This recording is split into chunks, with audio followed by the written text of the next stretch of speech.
নমস্কার বন্ধুরা, চলে এলাম রান্নার একটি নতুন ভিডিও নিয়ে। আজকে বানিয়েছি চিংড়ি মাছের মালাইকারি। একটু অন্যরকমভাবে বানিয়েছি। তো আসুন রেসিপিটা দেখে নেওয়া যাক। প্রথমে আমি মাছটাকে পরিষ্কার করে ধুয়ে নিলাম।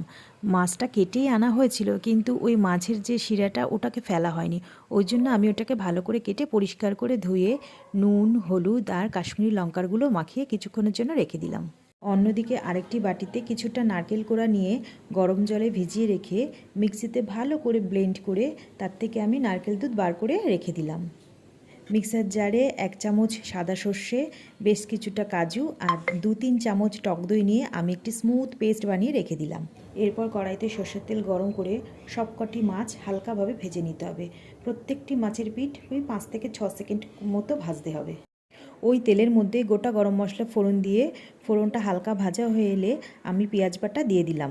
পেঁয়াজ বাটাটা বেশ ভালো করে লাল লাল করে ভাজতে হবে। তারপর আদা, রসুন আর কাঁচা লঙ্কা বাটা দিয়ে সেটাকেও ভেজে নিয়ে তেল ছাড়লে এর মধ্যে আমি গুঁড়ো মশলাগুলো অ্যাড করব।